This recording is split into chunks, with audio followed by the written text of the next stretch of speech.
ang uncle niyong Nawat, bagong may-ari ng Miss Universe Thailand. Hello, Cruellas! Mabuhay! This is Gaysel Ortega and welcome back to my YouTube channel.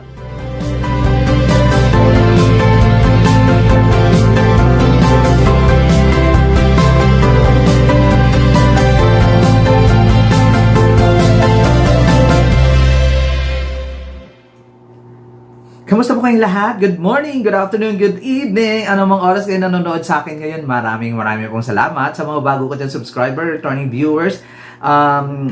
Thank you so much sa support. Sa mga hindi pa po dyan nakasubscribe, please subscribe my YouTube channel, Gaysel Ortega, Cruella and Pageantry, and click the notification bell below para updated kayo when it comes na maglabas ako ng aking mga video. Grabe yung chika at pasahabog, nakakaloka, hindi ko kinakaya ito.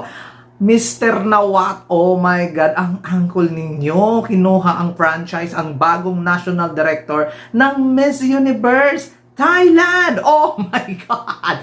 Parang kahit sa hinagap, hindi ko ma-imagine na kukunin niya yung prangkisa ng Miss Universe Thailand as in, at saka yung si Tacy Tomas. Si TPN ba yun? Ano ba? Wait lang. Asan yung cellphone ko? Ano ba yung dati may-ari? My God! Hindi na siya ang may-ari. Ang Grand TV na. Oh my God. MGI na ang may-ari ngayon ng nakakaloka ng franchise ng Miss Universe Thailand. I'm so excited talaga sa Miss Universe Thailand na. Promise! I'm so excited kasi again, si Mr. Nawat sa mga may asawa, mga transgender. So, eki silang lahat. Charot lang! Ewan ko lang kung papayagan ni Mr. Nawat kasi nasa rules naman ng Miss Universe na di ba? Nakakaloka talaga, di ba? Nakakawindang yung mga pangyayari at ganap. Bakit Miss Universe Thailand nang kinuha mo? Bakit hindi na Miss Universe mismo? O diba, nakakaloka. I'm so excited talaga pag Miss Universe yung kinuha ni Mr. Nawat, guys. Promise. Mas bet ko yun. Mas bet ko na Miss Universe mismo yung kinuha niya. Kasi mas mayaman naman yata siya kay Kun-an. Oo, bet na bet ko talaga na Miss Universe yung yung kukunin ni Mr. Nawat. Kasi mababalik yung niya, yung glitz and glam. Tapos magbabalik yung magandang production. Diba? Oh, nakakaloka si Mr. Nawat. Nakaganon pa, Miss Universe. Tapos, syempre, sila ang mag-host this year. Nakakaloka for today's video. Anong kalokohan to? O, diba? Grabe. I hope you guys enjoy and grabe talaga. As in, grabe.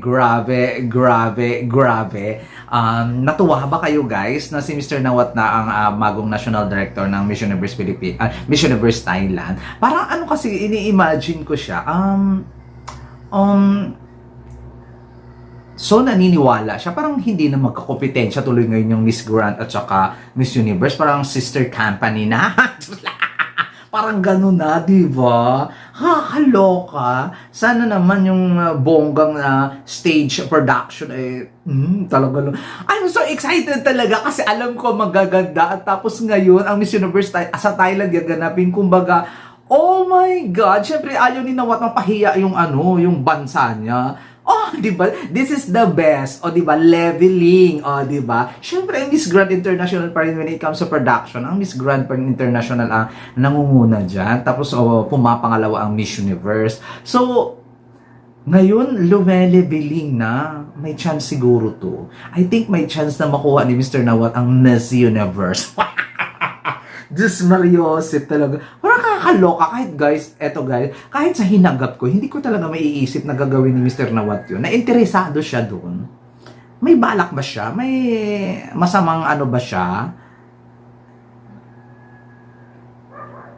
I smell something fishy. Parang may plano ba siya? Bakit hello? Nag-i-exist kaya ang Miss Grand International? At talagang alam naman natin yan, nag-i-exist. Bakit kailangan kunin niya ang Miss Universe Thailand? Si Tacy Tomas, kawawa naman. Baka hindi... Ano ba? Hindi ko alam kung anong issue, di ba? Pero of all people, si Nawa talaga ang kumuha. Kahit anong isip ko, talaga ba?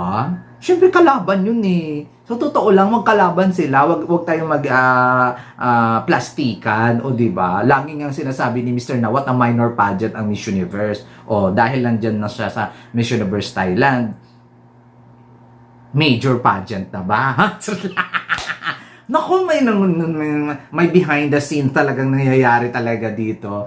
My goodness talaga. Ano masasabi niyo guys? Parang hindi ko alam kung magba-violent reaction ba ako or mag-abuse an opinion. Basta nawindang lang talaga ako sa mga pangyayari. Naku, ang tanong, baka maalis na rin kila Jonas Gopod yung Miss Universe Philippines franchise. Baka ilipat kay ALV. Ha? Oh my God, in good terms man naman sila ngayon ni ALV.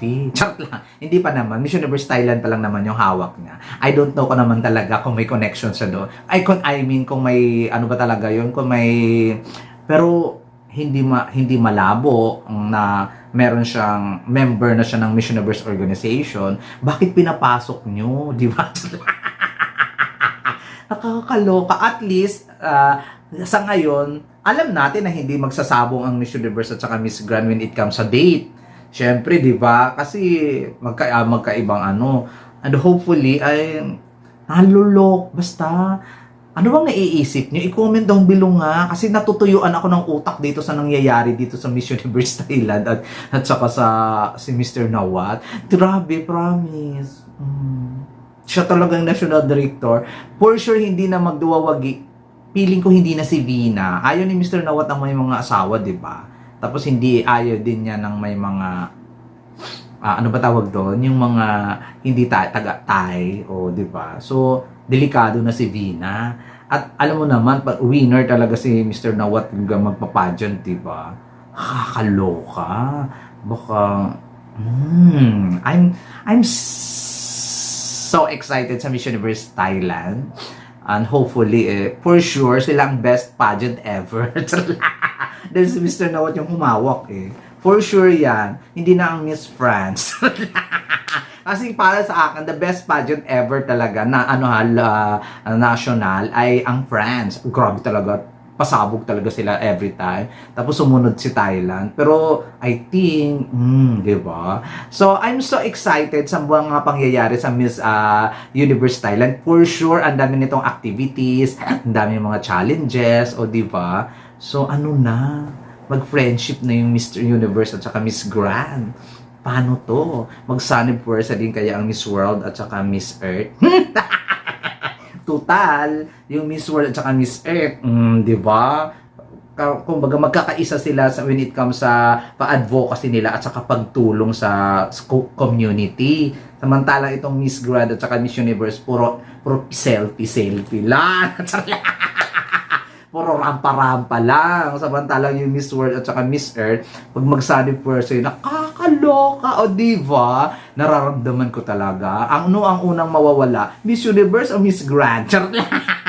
Charot lang, guys. There you go. Maraming salamat. Sana i-comment down below lang ang inyong opinion, guys. And ano ba tawag yun? Ano pa tawag doon? Ang yung value and reaction, ang views and opinion nyo, i-comment down below ninyo. Mag-usap tayo sa comment section. Nakakawindang, no?